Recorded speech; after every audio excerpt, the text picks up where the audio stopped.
ಇಂದ್ರಿಯಗಳಿಗೆ ಸ್ವಾಮಿ, ಇಂದ್ರಿಯಗಳಿಗೆ ಒಡೆಯ, ಇಂದ್ರಿಯಾಧಿಪತಿ, ಇಂದ್ರಿಯಾಧಿಪತಿಗಳಾದ ಮುಖ್ಯ ಪ್ರಾಣದೇವರಿಗೂ ಪತಿಯಾದ ಸ್ವಾಮಿ ಭಗವಂತ ನರಸಿಂಹ. ಹೃಷಿಕೇಶ ಅವನು ನಮ್ಮ ಇಂದ್ರಿಯಗಳಿಗೆ ನಿಯಾಮಕ. ಆ ಎಲ್ಲ ಇಂದ್ರಿಯಗಳು ಆ ಭಗವಂತನ ಸೇವೆಯಲ್ಲಿ ತೊಡಗುವಂತೆ ಆ ಪರಮಾತ್ಮನೇ ಪ್ರಚೋದನೆಯನ್ನು ಮಾಡ್ತಾನೆ.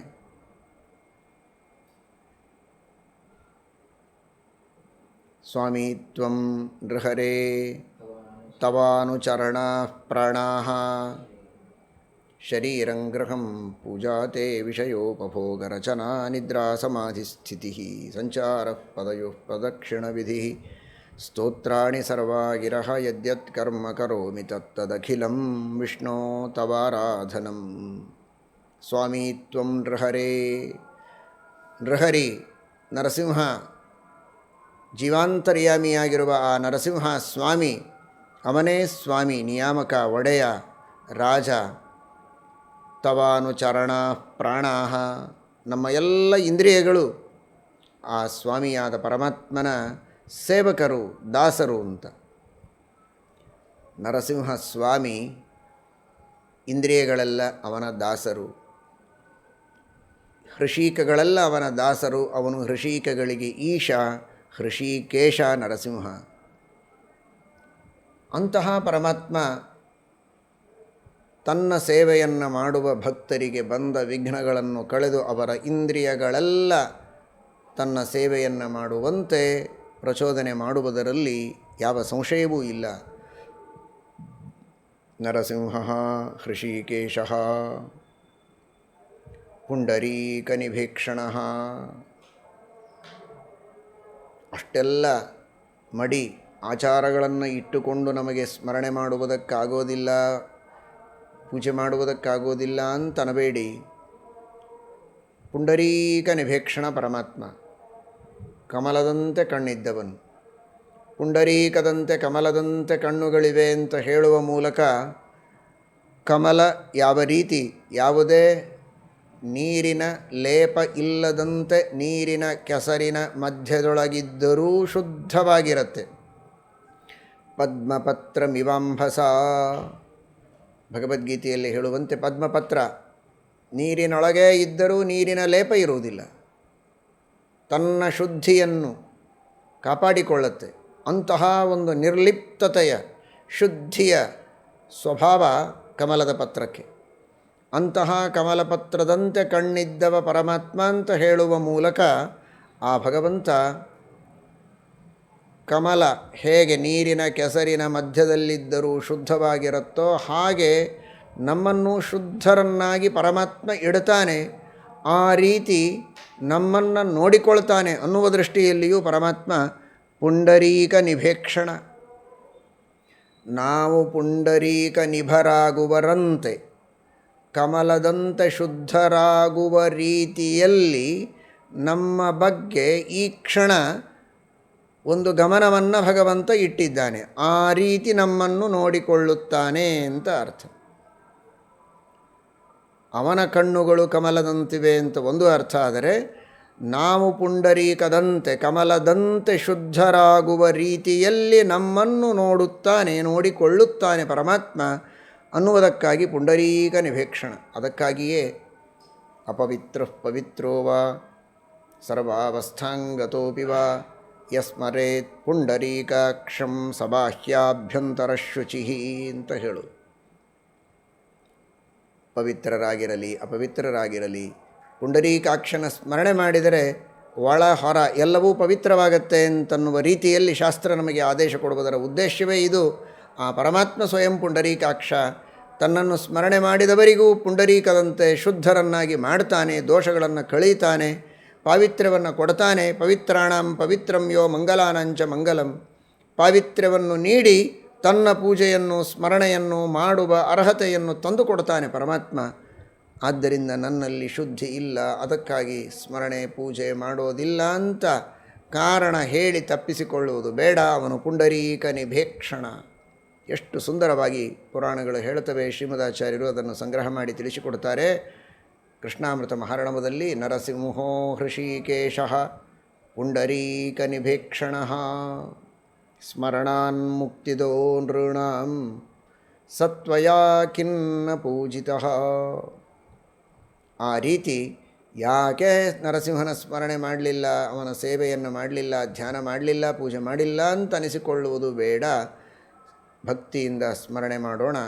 ನರಸಿಂಹ ನರಸಿಂಹ ನರಸಿಂಹ ನರಸಿಂಹ ನರಸಿಂಹ ನರಸಿಂಹ ನರಸಿಂಹ ನರಸಿಂಹ ನರಸಿಂಹ ನರಸಿಂಹ ಗುಣಪರಿಪೂರ್ಣ ನರಸಿಂಹ, ದೋಷವಿದೂರ ನರಸಿಂಹ, ಜಗಜ್ಜನ್ಮಾದಿ ಕಾರಣ ನರಸಿಂಹ, ಸರ್ವಜೀವನಿಯಾಮಕ ಸರ್ವಾಂತರ್ಯಾಮಿ ನರಸಿಂಹ, ಸರ್ವದೇವನಿಯಾಮಕ ನರಸಿಂಹ, ಸರ್ವೇಂದ್ರಿಯ ಪ್ರೇರಕ ನರಸಿಂಹ, ಮುಖ್ಯಪ್ರಾಣಪತಿ ನರಸಿಂಹ, ಲಕ್ಷ್ಮೀಪತಿ ನರಸಿಂಹ, ಅನಂತ ಜ್ಞಾನ ನರಸಿಂಹ, ಅನಂತ ಶಕ್ತಿ ನರಸಿಂಹ, ಅನಂತ ವೀರ್ಯ ನರಸಿಂಹ, ಅನಂತ ಪರಾಕ್ರಮ ನರಸಿಂಹ, ಅನಂತ ಆನಂದ ನರಸಿಂಹ. ನರಸಿಂಹ ನರಸಿಂಹ ನರಸಿಂಹ ನರಸಿಂಹ ನರಸಿಂಹ ನರಸಿಂಹ ನರಸಿಂಹ ನರಸಿಂಹ ಅನಂತ ಶೀರ್ಷ ನರಸಿಂಹ, ಅನಂತ ಕರ ನರಸಿಂಹ, ಅನಂತ ಪಾದ ನರಸಿಂಹ, ಅನಂತ ಮುಖ ನರಸಿಂಹ, ಅನಂತ ಪಾಣಿ ನರಸಿಂಹ, ಚಕ್ರಪಾಣಿ ನರಸಿಂಹ, ಶಂಖಪಾಣಿ ನರಸಿಂಹ, ಗದಾಪಾಣಿ ನರಸಿಂಹ, ಪದ್ಮಪಾಣಿ ನರಸಿಂಹ.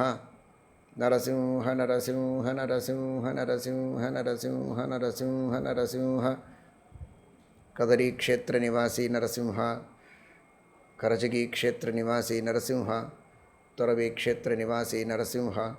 ನರಸಿಂಹ ನರಸಿಂಹ ನರಸಿಂಹ ನರಸಿಂಹ ನರಸಿಂಹ ನರಸಿಂಹ ನರಸಿಂಹ ನರಸಿಂಹ ನರಸಿಂಹ ನರಸಿಂಹ ನರಸಿಂಹ ನರಸಿಂಹ ನರಸಿಂಹ ನರಸಿಂಹ ನರಸಿಂಹ ಶ್ರೀಮುಷ್ಣ ನಿವಾಸಿ ನರಸಿಂಹ. ನರಸಿಂಹ ನರಸಿಂಹ ನರಸಿಂಹ ನರಸಿಂಹ ನರಸಿಂಹ ನರಸಿಂಹ ನರಸಿಂಹ ನರಸಿಂಹ ತಿರುವಲ್ಕೇಣಿ ನರಸಿಂಹ. ನರಸಿಂಹ ನರಸಿಂಹ ನರಸಿಂಹ ನರಸಿಂಹ ನರಸಿಂಹ ನರಸಿಂಹ ನರಸಿಂಹ ನರಸಿಂಹ ನರಸಿಂಹ ಮಹಾವಿಷ್ಣುವಾಗಿದ್ದಾನೆ. ಶ್ರೀಮದಾಚಾರ್ಯರು ವಿಷ್ಣು ಎಂಬ ಶಬ್ದದ ಅರ್ಥವನ್ನು ತಿಳಿಸುವಾಗ ಮಹಾಭಾರತದ ಮೋಕ್ಷಧರ್ಮ ವಚನವನ್ನು ಪ್ರಮಾಣವಾಗಿ ಕೊಟ್ಟು ಅನೇಕ ಅರ್ಥಗಳನ್ನು ತಿಳಿಸ್ತಾರೆ. ಗತಿಶ್ಚ ಸರ್ವಭೂತಾನಾಂ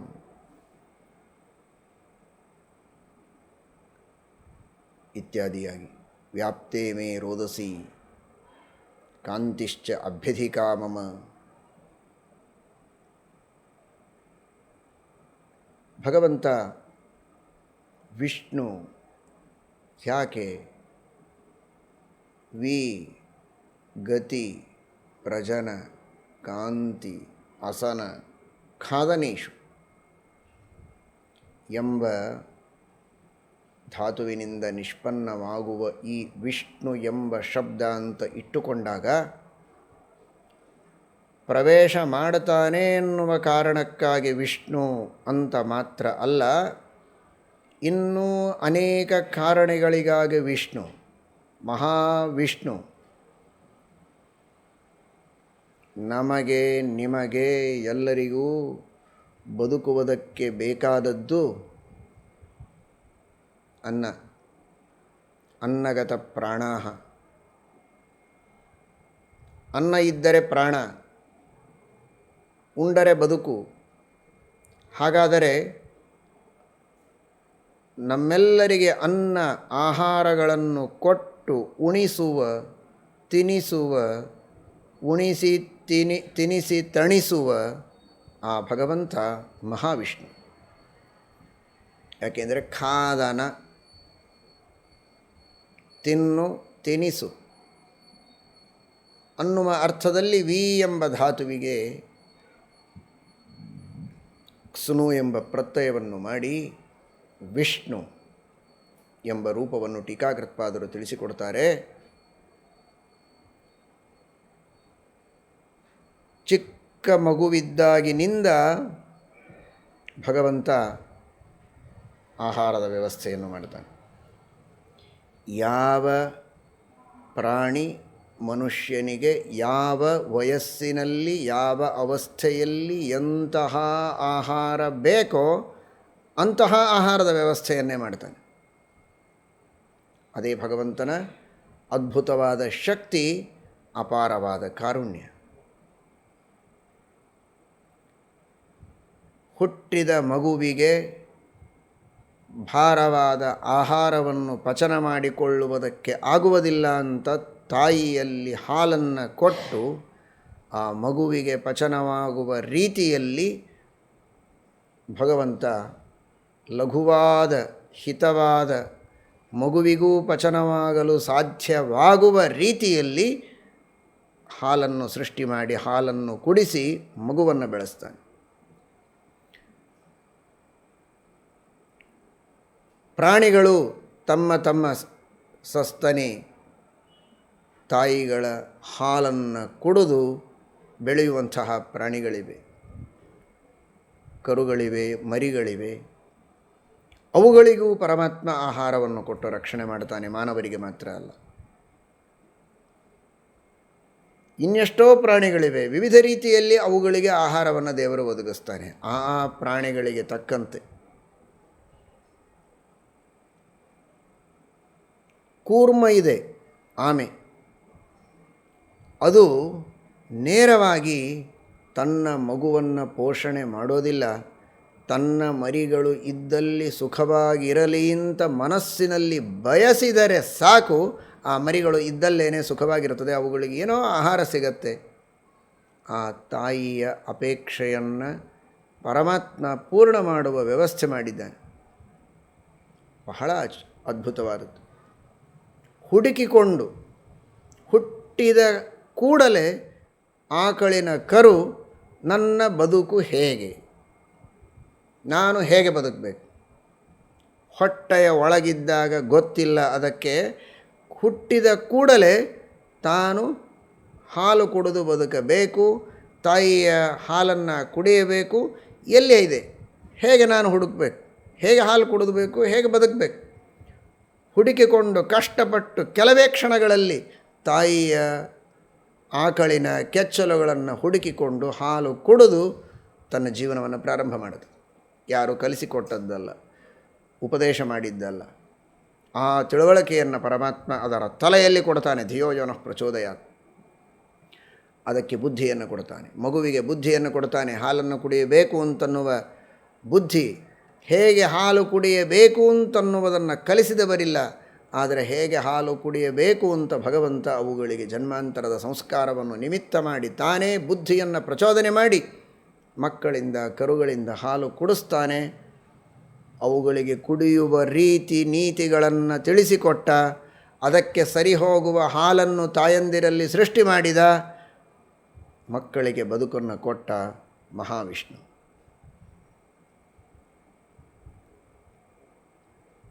ಏನೋ ಒಂದಿಷ್ಟು ಅಡುಗೆಯನ್ನು ಮಾಡಿಟ್ಬಿಡ್ತೇವೆ, ಬಂದವರು ಬನ್ನಿ, ತಿಂದವರು ತಿನ್ನಿ, ಊಟ ಮಾಡೋರು ಮಾಡಿ, ಹೋದವರು ಹೋಗಿ, ಆದರೆ ಆಯಿತು, ಬಿಟ್ಟರೆ ಬಿಡ್ತು, ಸೇರಿದರೆ ಸರಿ, ಇಲ್ಲ ಇಲ್ಲ. ಈ ರೀತಿ ಅಲ್ಲ. ಯಾವ ವಯಸ್ಸಿಗೆ, ಯಾವ ಅವಸ್ಥೆಗೆ ಯಾವ ತರಹದ ಆಹಾರ ಬೇಕೋ ಆ ಆಹಾರವನ್ನು ಸರಿಯಾಗಿ ಸೃಷ್ಟಿ ಮಾಡಿ ಅದನ್ನು ಸ್ವೀಕರಿಸುವ ತಿಳುವಳಿಕೆ ಇದ್ದರೆ ತೆಗೆದುಕೊಳ್ಳಿ, ಬಿಟ್ಟರೆ ಬಿಡಿ ಅಂತ ಬೇಜವಾಬ್ದಾರಿತನದಿಂದ ಹೇಳದೆ ಆ ತಿಳುವಳಿಕೆಯನ್ನು ಮಗುವಿನಲ್ಲಿ ಕರುವಿನಲ್ಲಿ ಪರಮಾತ್ಮ ಕೊಟ್ಟು ಕುಡಿಸುವ ವ್ಯವಸ್ಥೆ ಮಾಡಿ ಎಲ್ಲ ಮಕ್ಕಳನ್ನು, ಎಲ್ಲ ಮಾನವರನ್ನು, ಪ್ರಾಣಿಗಳನ್ನು, ಪಶುಗಳನ್ನು, ಪಕ್ಷಿಗಳನ್ನು ಬೆಳೆಸ್ತಾ ಇದ್ದಾನಲ್ವೋ, ಈ ವ್ಯವಸ್ಥೆಯನ್ನು ಮಾಡಿದ್ದಾನಲ್ಲ. ಆದ್ದರಿಂದ ಅವನು ಮಹಾವಿಷ್ಣು. ವಿಷ್ಣು ಅಂದರೆ ತಿನ್ನಿಸುವವ, ವಿಖಾದನೆ. ಮಾತ್ರ ಯಥೋ ಭೋಜಯತಿ ಮಹಾವಿಷ್ಣುಸ್ತತ ಸ್ಮೃತಃ. ತಾಯಿಯನ್ನು ನಿಮಿತ್ತ ಮಾಡಿಕೊಂಡು ಉಣ್ಣಿಸ್ತಾನಲ್ಲ. ಮಾತ್ರ ಯಥೋ ಭೋಜಯತಿ ಮಹಾವಿಷ್ಣುಸ್ತತ ಸ್ಮೃತಃ. ಅದಕ್ಕಾಗಿ ಆ ಪರಮಾತ್ಮ ಮಹಾವಿಷ್ಣು. ನಾಯಿಗೆ ಅನೇಕ ಕೆಚ್ಚಲುಗಳಿದ್ದರೆ ಅದರಲ್ಲಿ ನಾಯಿಯ ಮರಿಗಳಲ್ಲಿ ಕೆಲವುದಕ್ಕೆ ಸ್ವಲ್ಪ ದೊಡ್ಡದಾಗಿರ್ತದೆ, ವಯಸ್ಸು ಆಗಿರ್ತದೆ, ಕೆಲವು ಇನ್ನೂ ಚಿಕ್ಕದಿರುತ್ತೆ. ಒಂದೊಂದು ಕೆಚ್ಚಲುಗಳಲ್ಲಿ, ಒಂದೊಂದು ಮಲೆಗಳಲ್ಲಿ ಒಂದೊಂದು ರೀತಿಯ ಹಾಲುಗಳು ಬರುತ್ತಂತೆ. ಸ್ವಲ್ಪ ಗಟ್ಟಿ ಹಾಲು ಕೆಲವು ಕಡೆಗೆ, ನೀರು ಹಾಲು ಕೆಲವು ಕಡೆಗೆ, ನೀರು ಹಾಲು ಬರುವಲ್ಲೇ ಚಿಕ್ಕ ಮರಿಗಳು ಬಾಯಿ ಹಚ್ತವೆ, ಗಟ್ಟಿ ಹಾಲು ಬರುವಲ್ಲಿ ಸ್ವಲ್ಪ ದೊಡ್ಡ ಮರಿಗಳು ಬಾಯಿ ಹಚ್ತವೆ. ಎಲ್ಲಿ ಗಟ್ಟಿ, ಎಲ್ಲಿ ನೀರು ಹಾಲು, ಈ ತಿಳುವಳಿಕೆಯೂ ಆ ಮರಿಗಳಿಗೆ ಗೊತ್ತು. ಅವುಗಳಿಗೆ ಬೇಕು ಅಂತ ಅಲ್ಲಲ್ಲಿ ಆ ತರಹದ ಹಾಲುಗಳೇ ಬರುವ ವ್ಯವಸ್ಥೆಯನ್ನು ಹೊಟ್ಟೆಯಲ್ಲಿ ಮಾಡಿಟ್ಟಿದ್ದಾನೆ. ಅದಕ್ಕಾಗೇ ನಾಯಿಯಲ್ಲಿಯೂ ದೇವರಿದ್ದಾನೆ ಎಂದರು. ಶುನಿಚೈವ ಶ್ವಪಾಕೇಚ ಪಂಡಿತಾ ಸಮದರ್ಶಿನಃ. ಒಳಗಿರುವ ಭಗವಂತ ಸಮಾನ, ಆದರೆ ಅಲ್ಲಿ ಮಾಡುವ ವ್ಯವಸ್ಥೆ ಆ ವ್ಯಕ್ತಿಗಳಿಗೆ ತಕ್ಕಂತೆ, ಯೋಗ್ಯತೆಗೆ ತಕ್ಕಂತೆ ವ್ಯವಸ್ಥೆಯನ್ನು ಮಾಡಿದ್ದಾನೆ ಅಂದರೆ ಎಷ್ಟು ಅದ್ಭುತ ಆ ಪರಮಾತ್ಮನ ಸೃಷ್ಟಿ. ಪಕ್ಷಿಗಳು ಆಹಾರವನ್ನು ನೀಡುತ್ತವೆ ತನ್ನ ಮರಿಗಳಿಗೆ. ಎಲ್ಲೆಲ್ಲಿಯೋ ದೂರದಲ್ಲಿ ಹೋಗಿ ಹಾರಲು ಬರದ, ಏನೂ ಗೊತ್ತಿಲ್ಲದ ಪುಟ್ಟ ಮರಿಗಳ ಬಾಯಿಯಲ್ಲಿ ತಂದು ಅದಕ್ಕೆ ಹಿತವಾಗುವ ರೀತಿಯಲ್ಲಿ ತಾನು ಮೃದು ಮಾಡಿ ಆ ಮೃದುವಾದ ಆಹಾರಗಳನ್ನು ಹಾಕಿ ಪಕ್ಷಿಗಳು ಬೆಳೆಸ್ತವೆ. ಯಾವ ಪ್ರಾಣಿಗಳಿಗೂ, ಪಶುಗಳಿಗೂ, ಪಕ್ಷಿಗಳಿಗೂ ಪ್ರತ್ಯೇಕವಾದ ಟ್ರೈನಿಂಗ್ ಇಲ್ಲ. ಎಲ್ಲವೂ ಭಗವಂತನ ಪ್ರೇರಣೆಯಿಂದ ಬಂದಂತಹ ಬುದ್ಧಿ. ಈ ರೀತಿ ಅಲ್ಲಲ್ಲಿ ಆಹಾರ ಇತ್ತವನು ಯಾರು ತಲ್ಲಣಿಸಿದಿರೋ ಕಂಡ್ಯ ತಾಳು ಮನವೇ ಅಂತ. ಕಲ್ಲಿನೊಳಗಿದ್ದ ಕಪ್ಪೆಗೆ ಅಲ್ಲಿಯೇ ಬದುಕುವುದಕ್ಕೆ ಬೇಕಾಗುವಷ್ಟು ನೀರನ್ನು ಕೊಟ್ಟು ಕಪ್ಪೆಗಳನ್ನು ಬದುಕಿಸುವ ಅದ್ಭುತವಾದ ಕೌಶಲ ಪರಮಾತ್ಮನು. ಒಬ್ಬ ದೊಡ್ಡ ರಾಜ, ನನ್ನ ಸಮಾನ ಯಾರಿಲ್ಲ, ಎಲ್ಲರೂ ನನ್ನಿಂದಲೇ ಬದುಕೋದು. ಎಷ್ಟು ಜನ ನಾನು ಕೊಟ್ಟ ಆಹಾರವನ್ನು, ನಾನು ಕೊಟ್ಟ ಸಂಬಳವನ್ನು ತೆಗೆದುಕೊಂಡು, ನಾನು ಕೊಡೋ ಊಟ ತೆಗೆದುಕೊಂಡು ಬದುಕಿದ್ದಾರೆ. ದೊಡ್ಡದಾದ ಕೋಟೆ ಗೋಡೆಯನ್ನು ಕಟ್ಟಿಸ್ತಾ ಇದ್ದಾನೆ, ಸಾವಿರಾರು ಜನ ಕೆಲಸ ಮಾಡ್ತಾ ಇದ್ದಾರೆ. ಅದನ್ನು ನೋಡಿ ಏನೋ ಒಂದು ಸಜ್ಜನ, ಸಾತ್ವಿಕನಾದ, ಯೋಗ್ಯನಾದ ರಾಜನೇ. ಆದರೆ ಒಂದು ಮೂಲೆಯಲ್ಲಿ ಅಹಂಕಾರ, ಇಷ್ಟು ಜನ ನನ್ನಿಂದ ಬದುಕಿದ್ದಾರಲ್ಲ, ಅಂತೂ ಒಂದು ಜೀವನದೊಳಗೆ ದೊಡ್ಡ ಕೆಲಸ ನಾನು ಮಾಡಿದೆ, ಸೇವೆ ಮಾಡಿದೆ ಅಂತನ್ನೋ ಭಾವನೆ ಇರಲಿ, ನಾನು ಬಹಳ ದೊಡ್ಡ ಕೆಲಸ ಮಾಡಿದೆ ಅನ್ನೋ ಅಹಂಕಾರ ಬೇಡ. ಆಗ ಆ ರಾಜನ ಗುರುಗಳು ಅಲ್ಲಿ ಬಂದು ಇದ್ದಕ್ಕಿದ್ದ ಹಾಗೆ ದೊಡ್ಡ ಕೋಟೆ ಗೋಡೆ ನಡೀತಾ ಇದೆ, ಸಾವಿರಾರು ಜನ ಕೆಲಸ ಮಾಡ್ತಾ ಇದ್ದಾರೆ, ಕಲ್ಲುಗಳನ್ನು ತರ್ತಾ ಇದ್ದಾರೆ, ಜೋಡಿಸ್ತಾ ಇದ್ದಾರೆ, ನಡೀತಾ ಇದೆ. ಇದ್ದಕ್ಕಿದ್ದ ಹಾಗೆ ಒಂದು ಕಲ್ಲನ್ನು ತರಲು ಹೇಳಿದರಂತೆ ರಾಜಗುರುಗಳು. ಯಾಕೆ ಕಲ್ಲು ಇಲ್ಲಿ ಯಾಕೆ ತರಬೇಕು, ಕೋಟೆ ಅಲ್ಲಿದೆಯಲ್ಲ, ನಡೀತಾ ಇದೆ ಕೆಲಸ, ಒಂದು ಕಲ್ಲನ್ನು ಇಲ್ಲಿ ತೆಗೆದುಕೊಂಡು ಬನ್ನಿ, ರಾಜನ ಮುಂದೆ ಇಡಿ ಅಂಥೇಳಿ ಗುರುಗಳು ಹೇಳ್ತಾರೆ ಅಂತ ಒಂದು ಗೌರವದಿಂದ ಕಲ್ಲನ್ನು ತಂದು ಎದುರಿಗೆ ಇಟ್ಟರೆ, ಇನ್ನೊಬ್ಬ ಕಲ್ಲನ್ನು ಒಡೆಯುವ ದೊಡ್ಡದಾದ ಆಯುಧವನ್ನು, ಸುತ್ತಿಗೆಯನ್ನು ಇಟ್ಟುಕೊಂಡು ಕುಳಿತಂತಹ ವ್ಯಕ್ತಿಯನ್ನು ಅವನನ್ನು ಕರೆದರು. ಬಾ ಇಲ್ಲಿ, ಜೋರಾಗಿ ಪೆಟ್ಟು ಹಾಕಿ ಈ ಕಲ್ಲನ್ನು ಸೀಳಿ 2 ಹೋಳು ಮಾಡು ಅಂತ ಹೇಳಿದರೆ. ಕಲ್ಲು ಬೇಕು ಕಟ್ಟಡ ಕಟ್ಟುವುದಕ್ಕೆ, ಸೀಳಿದರೆ ಹೇಗೆ, ನೀನು ಒಡಿ, ನಾನು ಹೇಳ್ತೇನೆ ಕೇಳು ಅಂತ. ಒಡೆದರೆ ಆ ಕಲ್ಲು ಒಡೆದಾಗ ಒಳಗಿನಿಂದ ಕಪ್ಪೆ ಹಾರಿ ಹೋಯಿತು. ರಾಜನಿಗೆ ತೋರಿಸಿದರಂತೆ. ಅವರಿಗೆ ಗೊತ್ತು ಈ ಕಲ್ಲಿನೊಳಗೆ ಕಪ್ಪೆ ಇದೆ ಅಂತ, ದೇವರ ಅನುಗ್ರಹದಿಂದ, ದಿವ್ಯ ದೃಷ್ಟಿಯಿಂದ. ನೋಡು ರಾಜ, ಇಷ್ಟು ಜನರಿಗೆ ನಾನು ಹೊಟ್ಟೆಗೆ ಹಾಕ್ತಾ ಇದ್ದೇನೆ, ಸಂಬಳ ಕೊಟ್ಟು ಬದುಕಿಸ್ತಾ ಇದ್ದೇನೆ, ನನ್ನಿಂದ ಎಲ್ಲ ಬದುಕಿದ್ದಾರೆ ಅಂತನ್ನುವ ಅಹಂಕಾರ ನನಗಿತ್ತಲ್ಲ, ನೋಡಿದೆಯಾ, ಕಲ್ಲು ಒಡೆದರ ಒಳಗೆ ಕಪ್ಪೆ ಹಾರಿ ಬಂತು. ಅದಕ್ಕೆ ಬೇಕಾಗುವ ಆಕ್ಸಿಜನ್ನು, ಅದಕ್ಕೆ ಬೇಕಾಗುವಷ್ಟು ನೀರು, ಆರ್ದ್ರತೆ, ವಾತಾವರಣ ಏನೆಲ್ಲ ಬೇಕೋ ಕಲ್ಲಿನೊಳಗೆ ದೇವರು ಅದರ ವ್ಯವಸ್ಥೆಯನ್ನು ಮಾಡಿ ಆ ರೀತಿ ಅದನ್ನು ಬದುಕಿಸ್ತಾನೆ ಅಂದರೆ, ಆ ದೇವನ ಅದ್ಭುತವಾದ ಸೃಷ್ಟಿಯ ಮುಂದೆ, ಅವನು ಮಾಡುವಂತಹ ಕಾಳಜಿಯ ಮುಂದೆ ನಾವು ನೀವು ಮಾಡೋದು ಎಲ್ಲಿ ಹತ್ತತ್ತಪ್ಪ? ಇಷ್ಟೇನಾ ಜಗತ್ತು? ಎಷ್ಟು ದೊಡ್ಡ ಜಗತ್ತಿದೆ! ಇಂಥ ದೊಡ್ಡದಾದ ಗ್ಯಾಲಕ್ಸಿಯೊಳಗೆ ಎಷ್ಟೆಷ್ಟೋ ನಕ್ಷತ್ರಗಳು, ಎಷ್ಟೆಷ್ಟೋ ಸೌರ ಮಂಡಲದಲ್ಲಿರುವಂತಹ ಗ್ರಹಗಳು, ಉಪಗ್ರಹಗಳು ಎಲ್ಲ ಇವೆ. ಅದರೊಳಗೆ ಒಂದು ಪೃಥ್ವಿ, ಅದರೊಳಗೆ ನಾವು ಒಂದು ಭಾರತ ದೇಶ, ಅದರೊಳಗೆ ಒಂದು ಯಾವುದೋ ಊರು, ಒಂದು ಮೂಲೆ ಒಳಗೆ ಕುಳಿತು ನನ್ನಿಂದಲೇ ಎಲ್ಲವೂ ಅಂತ ನಾವು ತಿಳಿದರೆ ಹೇಗಪ್ಪ? ನಮ್ಮ ಶಕ್ತಿ ಇದ್ದಷ್ಟು ನಮ್ಮ ಸೇವೆಯನ್ನು ಮಾಡಬೇಕು, ದೇವರ ಸೇವೆ ಮಾಡಬೇಕು, ದೇಶದ ಸೇವೆಯನ್ನು ಮಾಡಬೇಕು, ಪರೋಪಕಾರ ಮಾಡಬೇಕು, ಪುಣ್ಯ ಗಳಿಸಿಕೊಳ್ಬೇಕು. ನಮ್ಮ ಸಾಧನೆ ನಾವು ಮಾಡಬೇಕು ಅಷ್ಟೇ ಹೊರತು ನಾನಿದ್ದರೆ ಉಂಟು, ಇಲ್ಲದಿದ್ದರೆ ಇಲ್ಲ ಅಂತ ತಿಳಿಯುವುದು ಸರಿಯಲ್ಲ. ಅಹಂಕಾರವನ್ನು ಬಿಡು ಅಂತ ಕೇಳಿದಾಗ ಗುರುಗಳಿಗೆ ನಮಸ್ಕಾರ ಮಾಡಿ ತಪ್ಪಾಯಿತು ಅಂತ ಮಹಾರಾಜರು ಕೇಳಿದರು ಅನ್ನುವ ಕಥೆಯನ್ನು ನಾವು ಕೇಳ್ತೇವೆ. ತಲ್ಲಣಿಸದಿರೋ ಕಂಡ್ಯ ತಾಳು ಮನವೇ. ಎಲ್ಲರನ್ನು ಸಲಹುವನು, ಇದಕ್ಕೆ ಸಂಶಯವಿಲ್ಲ. ರಕ್ಷಣೆ ಮಾಡ್ತಾನೆ ಪರಮಾತ್ಮ. ಮಾತ್ರ ಯತೋ ಭೋಜಯತಿ ಮಹಾವಿಷ್ಣುಸ್ತತ ಸ್ಮೃತಃ. ಸರ್ವಾನ್ ಜೀವಾನ್ ಭೋಜಯತಿ ಮಹಾವಿಷ್ಣುಸ್ತತ ಸ್ಮೃತಃ. ವಿಷ್ಣು ತಿನ್ನಿಸುವವ, ಉಣ್ಣುವ ತಿನ್ನುವ ವ್ಯವಸ್ಥೆಯನ್ನು ಮಾಡುವವ. ಎಷ್ಟು ಜನರಿಗೆ? ಒಬ್ಬರು, ಇಬ್ಬರು, 100, 1000, ಲಕ್ಷ, ಕೋಟಿ. ಎಷ್ಟು ಜನರಿಗೆ ಭೋಜನದ ವ್ಯವಸ್ಥೆ ಮಾಡ್ತಾನೋ ಅವನು ಅಷ್ಟು ದೊಡ್ಡ ವ್ಯಕ್ತಿ. ಅವನ ಕಂಪನಿಯಲ್ಲಿ 1000 ಜನ ಕೆಲಸ ಮಾಡ್ತಾ ಇದ್ದಾರೆ, ಇನ್ನೊಬ್ಬನ ಕಂಪನಿಯಲ್ಲಿ 10,000 ಜನ. ಹಾಗಾದರೆ ಅವನು ಬಹಳ ದೊಡ್ಡ ಶ್ರೀಮಂತ, ಬಹಳ ದೊಡ್ಡ ಲೋಕೋಪಕಾರಕ. ಅವನ ವ್ಯಕ್ತಿತ್ವ ದೊಡ್ಡದು. ಯಾಕೆ ಅಂದರೆ ಅವನ ಕೈಯಲ್ಲಿ ಕೆಲಸದವರು ಅಷ್ಟು ಜನರ ಹೊಟ್ಟೆಯನ್ನು ನೋಡಿಕೊಳ್ಳುವಂತಹ ಯೋಗ್ಯತೆ ಅವನಲ್ಲಿದೆ ಅಲ್ವೋ? ಆದರೆ ಅವನಿರೋವರೆಗೆ, ನಂತರ ಅವನು ಹುಟ್ಟುವ ಮೊದಲು, ಅವನು ದೊಡ್ಡವನಾಗಿ ಈ ವ್ಯವಸ್ಥೆಯನ್ನು ಮಾಡುವ ಮೊದಲು ಅವರಿಗೆ ಹೊಟ್ಟೆಗೆ ಹಾಕಿದವರು, ಮುಂದೆ ಹಾಕುವವರು ಬೇರೆ ಇಲ್ವೋ?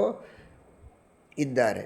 ಹಾಗಾದರೆ ತನ್ನ ಶಕ್ತಿ ಇರೋವರೆಗೆ ಅವನು ಊಟಕ್ಕೆ ಹಾಕಬಹುದು. ಅದರ ಹಿಂದೆ ಮುಂದೆ ಅವನಿಗೆ ಸಂಬಂಧ ಇಲ್ಲ. ಇಲ್ಲಿ ಹಾಗಲ್ಲ. ಅನಂತ ಜೀವರಾಶಿಗಳಿಗೆ, ಅನಂತ ಅಂದರೆ ಬಹಳ ಮಾತ್ರ ಅಲ್ಲ, ಸರ್ವ ಎಲ್ಲ ಜೀವರಾಶಿಗಳಿಗೂ ಅನಾದಿ ಕಾಲದಿಂದಲೂ ಅನಂತ ಕಾಲದವರೆಗೂ ಅವರಿಗೆ ವ್ಯವಸ್ಥೆ. ನನ್ನ ಕಂಪನಿಯಲ್ಲಿ 16,000 ಜನ ಕೆಲಸಕ್ಕಿದ್ದಾರೆ. 16,000 ಜನ ಕೆಲಸಕ್ಕಿದ್ದಾರೆ ಮಾನವರು. ಉಳಿದ ಪ್ರಾಣಿಗಳು, ಪಶುಗಳು, ಪಕ್ಷಿಗಳು, ಕ್ರಿಮಿಗಳು, ಕೀಟಗಳು, ಅವುಗಳ ಬದುಕಿಗೆ ನೀವು ಮಾಡಿರುವ ವ್ಯವಸ್ಥೆ ಏನು? ಜಲಚರ, ಭೂಚರ, ಖೇಚರ ಎಲ್ಲ ಇದೆ. ಅವುಗಳ ಬಗ್ಗೆ ನೀವು ಚಿಂತನೆ ಮಾಡಿದ್ದೇನು? ಯಾರು ಚಿಂತನೆ ಮಾಡಿದ್ದಾರೆ? ಸಮುದ್ರದಲ್ಲಿರುವಂತಹ ಎಲ್ಲ ಜಲಚರ ಪ್ರಾಣಿಗಳ ಊಟದ ವ್ಯವಸ್ಥೆಗೋಸ್ಕರ ಅಂತ ಒಂದೇನಾದರೂ ವ್ಯವಸ್ಥೆ ಮಾಡಿಕೊಂಡಂತಹ ಮಹಾನುಭಾವರು ಯಾರಾದರೂ ದೊಡ್ಡ ಉದಾರಿಗಳಿದ್ದಾರಾ? ಮಾಡಲಿಕ್ಕೆ ಸಾಧ್ಯ ಇದೆಯಾ? ತಿಮಿಂಗಿಲ ಗಿಲೋಪ್ಯಸ್ತಿ ತದ್ಗಿಲೋಪ್ಯಸ್ತಿ ಸಾಗರೇ. ಭಾರಿ ಭಾರಿ ದೊಡ್ಡದಾದ ಮೀನುಗಳಿವೆ, ತಿಮಿಂಗಿಲಗಳಿವೆ. ಭಾರಿ ಭಾರಿ ಮೀನುಗಳನ್ನು ನುಂಗುವ ತಿಮಿಂಗಿಲಗಳನ್ನು ನುಂಗುವ ತಿಮಿಂಗಿಲ ಗಿಲಗಿಳವೆ. ತಿಮಿ ಅಂದರೆ ಮೀನು, ಮೀನುಗಳನ್ನು ನುಂಗುವುದು ತಿಮಿಂಗಿಲ. ಅದನ್ನು ನುಂಗುವಂತಹ ತಿಮಿಂಗಿಲ ಗಿಲಗಳಿವೆ. ಅಂತಹ ಭಾರಿ ಭಾರಿ ತಿಮಿಂಗಿಲ ಗಿಲೋಪ್ಯಸ್ತಿ ತದ್ಗಿಲೋಪ್ಯಸ್ತಿ ಸಾಗರೆ. ಗಿಲ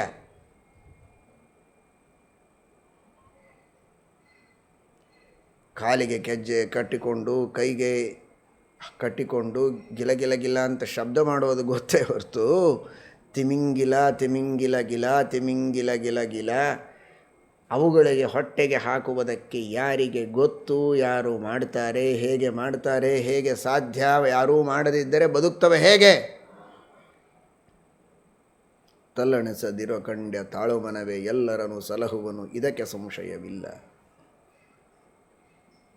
ಕೇವಲ ಮಾನವರಿಗಲ್ಲ, ಕೇವಲ ಪಶುಗಳಿಗಲ್ಲ, ಕೇವಲ ಪಕ್ಷಿಗಳಿಗಲ್ಲ, ಜಲಚರ, ಭೂಚರ, ಖೇಚರ ಎಲ್ಲ ತರಹದ ಜೀವರಾಶಿಗಳಿಗೂ ಕಣ್ಣಿಗೆ ಕಾಣುವ, ಕಾಣದ, ಅತಿ ಸೂಕ್ಷ್ಮವಾದಂತಹ ಮೈಕ್ರೋಸ್ಕೋಪಿನಿಂದ ನೋಡಿ ಕಾಣಬಹುದಾದ ಸೂಕ್ಷ್ಮವಾದ ಜೀವಗಳೇನಿವೆ ಅಂತಹ ಪ್ರಾಣಿಗಳಿಗೂ, ಸೂಕ್ಷ್ಮವಾದ ಕ್ರಿಮಿಕೀಟಗಳಿಗೂ ಅವುಗಳಿಗೆ ಬೇಕಾಗುವ ರೀತಿಯಲ್ಲಿ ಆಹಾರದ ವ್ಯವಸ್ಥೆಯನ್ನು ಮಾಡಿ ಬದುಕಿಸುವವ ಅನ್ನುವ ದೃಷ್ಟಿಯಲ್ಲಿ ಸರ್ವಾನ್ ಜೀವಾನ್ ಭೋಜಯತಿ ಮಹಾವಿಷ್ಣುಸ್ತತ ಸ್ಮೃತಃ. ಅವರೆಲ್ಲರಿಗೂ ಬೇಕಾಗುವ ರೀತಿಯಲ್ಲಿ ಆಹಾರದ ಯೋನಿಗಳಿಗೆ, ಆ ಜಾತಿಗಳಿಗೆ, ಆ ಅವಸ್ಥೆಗಳಿಗೆ ತಕ್ಕಂತೆ ಆಹಾರದ ವ್ಯವಸ್ಥೆಯನ್ನು ಮಾಡಿ ಎಲ್ಲರಿಗೂ ಬದುಕನ್ನು ಮಾಡಿಕೊಟ್ಟಂತಹ ಸ್ವಾಮಿ. ಆದ್ದರಿಂದ ಇವನು ಬರೀ ವಿಷ್ಣು ಅಲ್ಲ, ಮಹಾವಿಷ್ಣು. ವಿಷ್ಣು ಅಂತ ಕರೆದದ್ದು ಮಹಾವಿಷ್ಣು ಎಂಬ ಅಭಿಪ್ರಾಯದಲ್ಲಿಯೇ ಅವನನ್ನು ವಿಷ್ಣು ಅಂತ ಕರೆಯೋದು. ಬಹಳ ದೊಡ್ಡ ಪಂಡಿತನನ್ನು ಮಹಾಪಂಡಿತ ಅಂತೂ ಕರೀತಾರೆ. ಮಹಾಪಂಡಿತ ಅನ್ನುವ ಅಭಿಪ್ರಾಯದಲ್ಲಿ ಪಂಡಿತ ಅಂತೂ ಕರೆಯಬಹುದು. ಆದರೆ ಅವನಿರೋದು ಮಾತ್ರ ಮಹಾಪಂಡಿತ. ಮಹಾವಿಷ್ಣುಸ್ತತ ಸ್ಮೃತಃ ಸರ್ವಾನ್ ಜೀವಾನ್ ಭೋಜಯತಿ. ಇದು ದೇವರ ಮಹಿಮೆಯನ್ನು ತಿಳಿದುಕೊಳ್ಳುವುದಕ್ಕಾಗಿಯೂ ಬೇಕು, ಭರವಸೆಯಿಂದ ಬದುಕುವುದಕ್ಕಾಗಿಯೂ ಬೇಕು. ದೇವರು ಮಹಾನುಭಾವ ಅಂತ ತಿಳಿದು ಅವನ ಸ್ಮರಣೆಯನ್ನು ಮಾಡುವುದಕ್ಕೆ ಮಹಾವಿಷ್ಣು ನರಸಿಂಹ ಸ್ವಾಮಿ ಎಲ್ಲರಿಗೆ ಆಹಾರದ ವ್ಯವಸ್ಥೆಯನ್ನು ಮಾಡಿದವನು ಅಂತ ಚಿಂತನೆ ಮಾಡುವುದಕ್ಕೂ ಬೇಕು. ಜೊತೆಗೆ ಊಟ ಇಲ್ಲದೆ, ಅನ್ನ ಇಲ್ಲದೆ ನಾನು ಕಷ್ಟಪಡ್ತೇನೆ ಅನ್ನುವ ಚಿಂತೆ ಬೇಡ. ದೇವರು ವ್ಯವಸ್ಥೆಯನ್ನು ಮಾಡಿಯೇ ಮಾಡ್ತಾನೆ ಎನ್ನುವ ಭರವಸೆಯೂ ಇರಲಿ ಅನ್ನುವ ದೃಷ್ಟಿಯಲ್ಲಿ ಮಹಾವಿಷ್ಣು ಅಂತ. ಈ ರೀತಿ ಮಹಾಭಾರತದ ಕಥೆಯನ್ನು ಕೇಳಿದ್ದೀರಿ. ಹೇಗೆ ಭಗವಂತ ರಕ್ಷಣೆ ಮಾಡುತ್ತಾನೆ ಎನ್ನುವುದನ್ನೇ ಕಥೆಗಳ ಮೂಲಕ ತಿಳಿಸ್ತವೆ ಮಹಾಭಾರತ ಭಾಗವತಾದಿಗಳು ನಮಗೆ. ದುರ್ವಾಸರು ವನವಾಸದಲ್ಲಿ ಪಾಂಡವರಿದ್ದಾಗ ಹೋಗಿದ್ದಾರೆ. ಮಹಾಜ್ಞಾನಿಗಳು, ತಪಸ್ವಿಗಳು, ಪರಮಹಂಸ ಸನ್ಯಾಸಿಗಳು ದುರ್ವಾಸರು. ಸಾಕ್ಷಾತ್ ರುದ್ರದೇವರ ಅವತಾರ, ಮಹಾರುದ್ರದೇವರ ಅವತಾರ. ಅಂತಹ ಮಹಾನುಭಾವರಾದ, ಮನೋಭಿಮಾನಿಗಳಾದ, ತಪಸ್ವಿಗಳಾದ ದೂರ್ವಾಸ ಋಷಿಗಳು ಎಲ್ಲ ಶಿಷ್ಯ ಸಮೇತವಾಗಿ ಭಿಕ್ಷೆಗೆ ಅಂತ ಬಂದಿದ್ದಾರೆ. ಅಷ್ಟರಲ್ಲಿ ದ್ರೌಪದಿಯ ಊಟ ಮುಗಿದು ಹೋಗಿದೆ. ಎಲ್ಲರಿಗೆ ಯಥೇಚ್ಛವಾಗಿ ಅನ್ನವನ್ನು ಕೊಡುವ ಶಕ್ತಿ ಅಕ್ಷಯ ಪಾತ್ರದಲ್ಲಿತ್ತು. ಸೂರ್ಯಾಂತರ್ಗತ ನಾರಾಯಣನ ಅನುಗ್ರಹದಿಂದ ಅಕ್ಷಯ ಪಾತ್ರವನ್ನು ಪಡೆದಿದ್ದಾರೆ ಯಮಧರ್ಮರಾಜ. ಅಕ್ಷಯ ಪಾತ್ರ ಅಪೇಕ್ಷೆ ಇದ್ದಷ್ಟು ಜನರಿಗೆ ಅಪೇಕ್ಷೆ ಇದ್ದ ಆಹಾರವನ್ನೆಲ್ಲ ಒದಗಿಸಿ ಸಮೃದ್ಧವಾದ ರೀತಿಯಲ್ಲಿ ಭೋಜನದ ವ್ಯವಸ್ಥೆಯನ್ನು ಮಾಡುವಂತಹ ಅಕ್ಷಯ ಪಾತ್ರ ಅದು. ಏನು ಆ ಸೂರ್ಯಾಂತರ್ಗತ ನಾರಾಯಣನ ಮಹಿಮೆ, ಮುಖ್ಯಪ್ರಾಣದೇವರ ಅನುಗ್ರಹ, ಸೂರ್ಯನ ವಿಶೇಷವಾದಂತಹ ಸಾಮರ್ಥ್ಯ ಆ ಪಾತ್ರದಲ್ಲಿ, ಅವರ ವಚನದಿಂದ ಕೈಮುಟ್ಟಿಕೊಟ್ಟ ಪಾತ್ರದಲ್ಲಿ ಅಂಥ ಶಕ್ತಿ, ಅಂಥ ಸಾಮರ್ಥ್ಯ, ಎಂದಿಗೂ ಅನ್ನಕ್ಕೆ ಕೊರತೆಯಾಗುವುದಿಲ್ಲ ಅಂತ. ಆದರೆ ದ್ರೌಪದಿಯ ಊಟ ಆದ ಮೇಲೆ ಅವತ್ತಿನ ಆಹಾರ ಮುಗಿಯಿತು. ಮತ್ತು ಮಾರನೇ ದಿವಸನೇ ಒಂದು ವ್ಯವಸ್ಥೆ, ಪರೀಕ್ಷೆ ಮಾಡುವುದಕ್ಕೋ ಏನೋ ಅನ್ನೋ ಹಾಗೆ ದ್ರೌಪದಿಯ ಊಟದ ನಂತರವೇ ಹೋಗಿದ್ದಾರೆ ದುರ್ವಾಸರು. ಅಕ್ಷಯ ಪಾತ್ರ ಏನು ಕೊಡೋ ಹಾಗಿಲ್ಲ, ಇನ್ನು ಮೇಲೆ ಆಹಾರ. ಜ್ಞಾನಿಗಳು ಬಂದಿದ್ದಾರೆ, ಅವರಿಗೆ ಯೋಗ್ಯವಾದ ರೀತಿಯಲ್ಲಿ ಭಿಕ್ಷೆ ಬಂದ, ಜೊತೆಗೆ ಬಂದ ಶಿಷ್ಯರಿಗೆ ಆಹಾರದ ವ್ಯವಸ್ಥೆ, ಊಟದ ವ್ಯವಸ್ಥೆ ಆಗಲಿಲ್ಲ ಅಂದರೆ ಶಾಪ ಕೊಡ್ತಾರೆ. ಏನು ಮಾಡಬೇಕು? ಸರ್ವಾನ್ ಜೀವಾನ್ ಭೋಜಯತಿ ಮಹಾವಿಷ್ಣುಸ್ತತ ಸ್ಮೃತಃ. ಮಹಾವಿಷ್ಣು ಇರುವಾಗ ಯಾಕೆ ಚಿಂತೆ? ಕೃಷ್ಣ ಅಂತ ಕೃಷ್ಣನ ಸ್ಮರಣೆ ಮಾಡಿದ್ದೇ ತಡ ಕೃಷ್ಣ ಪ್ರಾದುರ್ಭೂತನಾಗಿದ್ದಾನೆ. ವಿಷಯ ತಿಳಿದಿದೆ ಕೃಷ್ಣನಿಗೆ.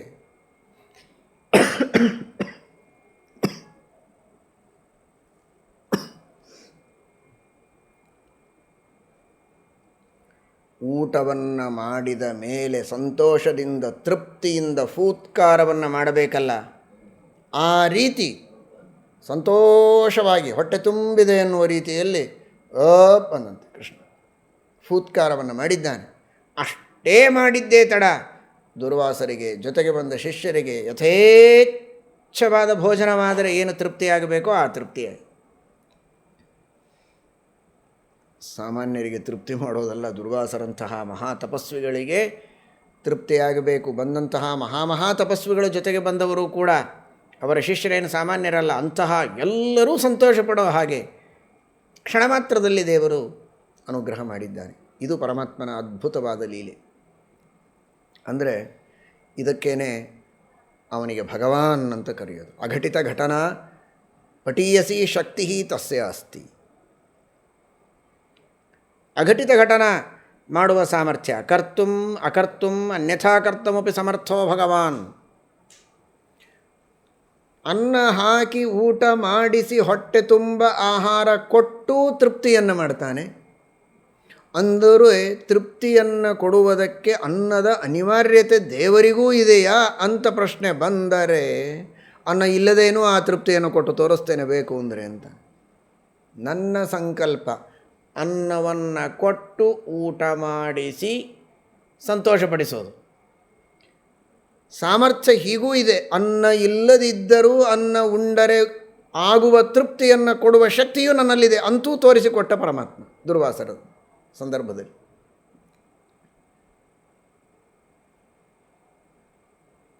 ಇಲ್ಲಿ ರುದ್ರದೇವರು ದೂರ್ವಾಸರಾಗಿ ಆಹಾರವನ್ನು ಅನ್ನವನ್ನು ಬೇಡಿ ಬಂದಾಗ ಅವರಿಗೆ ಅನ್ನವನ್ನು ಕೊಡದಿದ್ದರೂ ಅನ್ನ ಉಂಡರೆ ಆಗುವ ತೃಪ್ತಿಯನ್ನು ಕೊಟ್ಟು ಸಂತೋಷಪಡಿಸಿದ ಪರಮಾತ್ಮ. ವೆಂಕಟೇಶ ಮಹಾತ್ಮ್ಯದಲ್ಲಿ ಇದೇ ರುದ್ರದೇವರೇ ಶುಕಾಚಾರ್ಯರ ರೂಪದಲ್ಲಿದ್ದಾಗ ಅವರು ಅನ್ನವನ್ನು ಬೇಡಿ ಬಂದದ್ದಲ್ಲ, ಅನ್ನವನ್ನು ಕೊಡುವುದಕ್ಕೆ ಆತಿಥ್ಯ ಮಾಡುವುದಕ್ಕೆ ನಿಂತಾಗ ಅವರ ಬಗ್ಗೆ ಇನ್ನುಳಿದವರೆಲ್ಲ ಕೋಪ ಮಾಡಿಕೊಳ್ತಾರೆ. ಶ್ರೀನಿವಾಸನಿಗೆ ಮಾತ್ರ ಆತಿಥ್ಯ, ಬಕುಲಾದೇವಿ ಶ್ರೀನಿವಾಸನ ಇವರನ್ನು ಮಾತ್ರ ಒಳಗೆ ಕರೆದು ಆತಿಥ್ಯ ಮಾಡ್ತಾರೆ ಶುಕಾಚಾರ್ಯರು. ಒಳಗೆ ಇಷ್ಟು ಜನ, ಕೋಟಿ ಕೋಟಿ ಜನ ನಾವೆಲ್ಲ ದೇವತೆಗಳು ಋಷಿಗಳಿದ್ದೇವೆ, ನಮಗೆ ಆತಿಥ್ಯ ಮಾಡ್ತಾ ಇಲ್ಲ ಶುಕಾಚಾರ್ಯರು ಅಂತ ಉಳಿದೆಲ್ಲ ಋಷಿಗಳಿಗೆ ಮುನಿಗಳಿಗೆ ಕೋಪ ಬಂದರೆ, ಹೇಗೆ ದುರ್ವಾಸರನ್ನು ರುದ್ರದೇವರನ್ನು ತೃಪ್ತಿಪಡಿಸಿದ ದ್ವಾಪರ ಯುಗದಲ್ಲಿ, ಹಾಗೆ ಕಲಿಯುಗದಲ್ಲಿ ಶುಕಾಚಾರ್ಯರಿಗೋಸ್ಕರ ಇನ್ನುಳಿದ ಎಲ್ಲ ಋಷಿಗಳಿಗೂ ತೃಪ್ತಿಯನ್ನು ಪಡಿಸಿದ್ದಾನೆ ಪರಮಾತ್ಮ. ಊಟ ಇಲ್ಲ, ಊಟ ಮಾಡಿದರೆ ಆಗುವ ತೃಪ್ತಿ ಇದೆ ಎಲ್ಲರಿಗೂ. ಊಟ ಆಯಿತು ಅಂತ ಭಾವಿಸಿದರೆ ಹೊರಟರು ಮುಂದೆ. ಆ ರೀತಿ ಉಣ್ಣಿಸುವ, ಉಣಿಸುವ, ತಿನಿಸುವ, ಉಣಿಸದೇ ತಿಣಿಸದೇ ತಣಿಸುವ, ಉಣಿಸಿಯೂ ತಣಿಸುವ, ಉಣಿಸದೆಯೂ ತಣಿಸುವ ವಿಚಿತ್ರವಾದ ಶಕ್ತಿಯನ್ನು ಪಡೆದ ಎಲ್ಲರನ್ನೂ ಕುಣಿಸುವ ಆ ಸ್ವಾಮಿ ಭಗವಂತ ಅವನು ಮಹಾವಿಷ್ಣು. ಸರ್ವಾನ್ ಜೀವಾನ್ ಭೋಜಯತಿ ಮಹಾವಿಷ್ಣುಸ್ತತ ಸ್ಮೃತಃ. ಇದು ಆ ಪರಮಾತ್ಮನ ಅದ್ಭುತವಾದಂತಹ ಲೀಲೆ. ಶ್ರೀಕೃಷ್ಣ ಪರಮಾತ್ಮ ಗೋಪಾಲಕರಿಗೆ ಹಸಿವೆಯಾಗಿದೆ ಅಂತ ಕೇಳಿಕೊಂಡಾಗ ಯಜ್ಞದ ಹೊಗೆ ಕಾಣ್ತಾ ಇದೆ, ಆ ಮನೆಯಲ್ಲಿ ಹೋಗಿ ಅನ್ನವನ್ನು ಕೇಳಿ ಬೇಡಿ ತೆಗೆದುಕೊಂಡು ಬನ್ನಿ, ಸ್ವೀಕರಿಸಿ, ನೀವು ಸ್ವೀಕಾರ ಮಾಡಿ, ನಾನು ಸ್ವೀಕಾರ ಮಾಡ್ತೇನೆ, ಎಲ್ಲರೂ ಊಟ ಮಾಡೋಣ ಅಂತ ಹೇಳಿ ಕಳಿಸ್ತಾನೆ. ಭಾಗವತದ ಕಥೆ ನಿಮಗೆಲ್ಲ ಗೊತ್ತು. ಯಜ್ಞ ನಡೆಯುವ ಸ್ಥಾನಕ್ಕೆ ಹೋಗಿ ಕೇಳ್ತಾರೆ, ಇನ್ನೂ ಯಜ್ಞ ಮುಗಿದಿಲ್ಲ, ನಂತರ ಕೊಡ್ತೇವೆ ಅಂತ ಅವರು ಹೇಳ್ತಾರೆ. ಕೃಷ್ಣನಿಗೆ ಬಂದು ಹೇಳಿದರೆ ಸರಿ, ಆ ಋಷಿಗಳ ಪತ್ನಿಯರಿಗೆ ಕೇಳಿ ಎಂದಾಗ ಪತ್ನಿಗಳು ಅವಶ್ಯವಾಗಿ ಸ್ವತಃ ಪರಮಾತ್ಮ ಬಂದು ಕೇಳ್ತಾ ಇರುವಾಗ ಇನ್ನೇನು ಬೇರೆ ನೈವೇದ್ಯ, ಬೇರೆ ಪೂಜೆ ಆಗಬೇಕು, ದೇವರೇ ಬಂದು ಕೇಳ್ತಾ ಇದ್ದಾನಲ್ಲ ಅನ್ನುವುದಕ್ಕೆ ಎಲ್ಲವನ್ನೂ ತಂದು ಪರಮಾತ್ಮನಿಗೆ ಸಮರ್ಪಣೆ ಮಾಡ್ತಾರೆ. ಎಲ್ಲರಿಗೂ ಭಗವಂತ ಕೊಟ್ಟು ತಾನೂ ಸ್ವೀಕಾರ ಮಾಡ್ತಾನೆ ಅನ್ನುವ ಮಾತನ್ನು ಭಾಗವತದಲ್ಲಿ ಕೇಳ್ತಿರಲ್ಲ. ಇದು ಸಾರ್ವಕಾಲಿಕವಾದ ಜಾಗತಿಕವಾದ ದೇವರು ಮಾಡುವ ವ್ಯವಸ್ಥೆಯ ಒಂದು ಪ್ರಾತಿನಿಧಿಕವಾದ ಘಟನೆ ಇದು.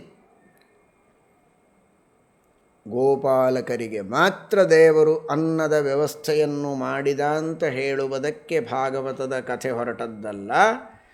ಸಕಲ ಜೀವರಾಶಿಗಳಿಗೂ ಕೂಡ ಅವರವರಿಗೆ ಯೋಗ್ಯವಾದ ಆಹಾರವನ್ನು ಆ ಕಾಲದಲ್ಲಿ ಒದಗಿಸಿ ವ್ಯವಸ್ಥೆಯನ್ನು ಮಾಡ್ತಾನೆ ಅನ್ನುವುದನ್ನು ತಿಳಿಸಿಕೊಡುವುದಕ್ಕೋಸ್ಕರ ಆ ಕಥೆಯನ್ನು ಹೇಳಿದ್ದು.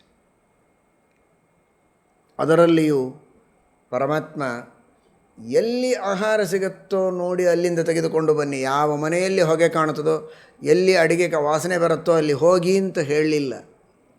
ಹೋಮದ ಹೊಗೆ ಎಲ್ಲಿದೆ ಅಲ್ಲಿ ಹೋಗಿ ಅಂತ ಹೇಳಿದ. ಇದರರ್ಥ ಯಜ್ಞಯಾಗಾದಿಗಳನ್ನು ಮಾಡಿ, ದೇವರ ಪೂಜೆ ನೈವೇದ್ಯಾದಿಗಳನ್ನು ಮಾಡಿ, ಪವಿತ್ರವಾದ ರೀತಿಯಲ್ಲಿ ಎಲ್ಲಿ ಅನ್ನ ಸಿಗತ್ತೋ ಅಂತಹ ಅನ್ನವನ್ನು ಸ್ವೀಕಾರ ಮಾಡಿ ಅಂತ ದೇವರು ಇದರಿಂದ ಸೂಚನೆ ಮಾಡಿದ. ಇದರರ್ಥ ನಾವು ಅನ್ನ ಸ್ವೀಕಾರ ಮಾಡಬೇಕು, ಬದುಕಬೇಕು, ಅನ್ನ ತಿನ್ನಬೇಕು. ಆದರೆ ದೇವರಿಗೆ ನೈವೇದ್ಯವಾಗದ ಅಪವಿತ್ರವಾದ ಅನ್ನವನ್ನು ಸ್ವೀಕಾರ ಮಾಡಬಾರದು. ಪವಿತ್ರವಾದ ಅನ್ನವನ್ನು, ಭಗವಂತನಿಗೆ ಸಮರ್ಪಣೆ ಮಾಡಿದ ಅನ್ನವನ್ನು ನಾವು ಸ್ವೀಕಾರ ಮಾಡಬೇಕು. ಆ ರೀತಿ ಅಪೇಕ್ಷೆ ಇದ್ದು ಪ್ರಯತ್ನ ಮಾಡುವವರಿಗೆ ಆ ರೀತಿಯ ವ್ಯವಸ್ಥೆಯನ್ನೇ ದೇವರು ಮಾಡ್ತಾನೆ. ಆದ್ದರಿಂದ ಅವನು ಮಹಾವಿಷ್ಣು. ವಿಷ್ಣು ಹೊಟ್ಟೆಗೆ ಆಹಾರವನ್ನು ಕಲ್ಪಿಸಿ ಕೊಡುವವ. ಮಹಾವಿಷ್ಣು ಶ್ರೇಷ್ಠವಾದ ಪವಿತ್ರವಾದ ನೈವೇದ್ಯವಾದ ಅನ್ನ ಬೇಕು ಅಂತ ಬಯಸುವವರಿಗೆ ಕೊರತೆ ಇಲ್ಲದಂತೆ ಅಂತಹ ಪವಿತ್ರವಾದ ಅನ್ನವನ್ನೇ ವ್ಯವಸ್ಥೆ ಮಾಡಿಕೊಡ್ತಾನೆ. ಇವತ್ತು ಲಕ್ಷ ಲಕ್ಷ ಜನ ಪವಿತ್ರವಾದ ರೀತಿಯಲ್ಲಿ ದೇವರಿಗೆ ಅರ್ಪಣೆ ಮಾಡಿ ಶುದ್ಧವಾದ ಅನ್ನವನ್ನು ಸ್ವೀಕಾರ ಮಾಡುವ ಸಜ್ಜನರು ಸಾಕಷ್ಟು ಜನ ಇದ್ದಾರೆ ಜಗತ್ತಿನಲ್ಲಿ.